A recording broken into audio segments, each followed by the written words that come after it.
बाहर से तू आइलो तो नाम। पावर स्टार पवन सिंह के असली पावर का होखेला, असली दम का होखेला, ये अपन गाना के माध्यम से पूरा भोजपुरी इंडस्ट्री के बता दलन। ऐसा एगो खतरनाक गाना ले बन भाई, जोन गाना सोशल मीडिया पर बहुत ज्यादा वायरल होता, बहुत ज्यादा ट्रेंड करता। होठ के लाली ये राजा जी चोटर। और अभी तक तो ये गाना नहीं सुनो तो एक बार गाना के सुनो, दीवाना हो जो पावर स्टार पवन सिंह के। अब कुछ लोग हमारे से कमेंट में कहता है कि पवन सिंह गाना चोरी करके कॉपी करके गा दे बड़ा, तो हम अपन जवाब देते हो कहानी नु भाई कि पवन सिंह गाना नहीं चोरी ले। पवन सिंह के पुराना ओल्ड गाना देवी गीत पवन सिंह गइले रहन, जी सुनी ना कल साकिन ओकर के नया वर्जन में सुनी सही याद रहन। आ तारा कौन गाना अच्छा लागल दोनों में से जरूर कमेंट करके बताइए, गाना हम लगा देम। काहे सी गाना बेहतरीन बा, बेस्ट बा। पवन सिंह हमेशा बेहतरीन करे के फेर में रहलन, आ बेहतरीन करन, इनकर दर्शक भी बेहतरीन बनन। काहे सी गाना पवन सिंह के सुनेलन, शेयर करलो।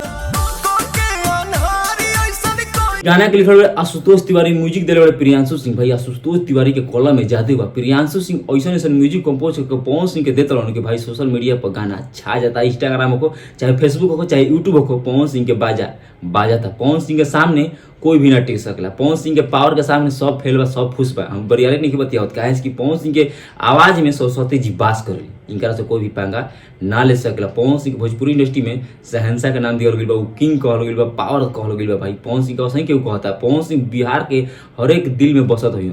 ये हम भाई लिख के देते, काहे कि पवन सिंह ऐसे गाना गावत रहनु, लजवाब के पब्लिक दीवाना हो जाता। और पवन सिंह के गाना भाई नहीं सुनते, गाना सुनो, काहे गाना ऐसा गावे के जाएंगे पब्लिक के पसंद हो, पब्लिक झूम जाओ, पब्लिक नाचे पर मजबूर हो जाओ। पावर स्टार पवन सिंह के गाना वैसा के, और गाना में फीचरिंग कइले बड़ी संजना सिंह, अपन आधा और एक्सप्रेशन से सारा लोग के दीवाना बना दिले बड़ी। गाना लाजवाब बा। एक बार आपसे फिर से निहोरा करते नहीं कि पवन सिंह के गाना सुनिए भाई, क्योंकि गाना पवन सिंह बेस्ट लाए हैं, बेहतरीन लाए हैं।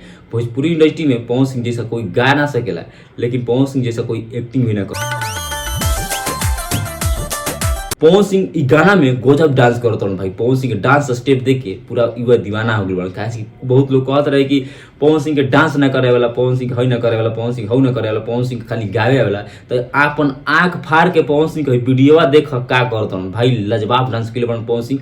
ऐसे ही अगर पवन सिंह करत रहन तो बहुत जना के मार्केट खा जाए। और ऐसे तो खात पहले ही बन पवन सिंह के गाना वाला तो बहुत लोग साइड हो जाला। काहे तू कनिया से बहुत कलाकार मनावे लन कि पवन सिंह के गाना मत आओ, लेकिन पवन सिंह फॉर्म में आ गइल। अपन पब्लिक खातिर, अपन फैन खातिर टाइम से गाना लावतन। अब पीछे दिन पावर स्टार पवन सिंह के में एगो इवेंट रहे, जो ना पवन सिंह सब कलाकार के सामान दिल बन, चाहे छोट हो चाहे बड़ हो। ये बहुत अच्छा लागल बा, काहे कि पवन सिंह सामान सब कोई के दिले बन। बहुत लोग कहते रहे कि पवन सिंह घमंडी हवन, पवन सिंह के कुछ ना बुझाला, पवन सिंह फलाना ठिकाना, बहुत लोग कहते रहे। लेकिन पवन सिंह जो लखनऊ इवेंट में भाई कर दिल बड़न, सब कोई के आँख खोल गलक। हाँ, पवन सिंह जैसा भोला इंसान भोजपुरी इंडस्ट्री में कोई नहीं के। काहे कि भोजपुरी खातिर, बिहार खातिर पावर स्टार पवन सिंह एगो हीरा के तौर पर हीरा मिलल बा। आपको ये गाना कैसा लगा कमेंट और शेयर करके जरूर बता दीजिएगा।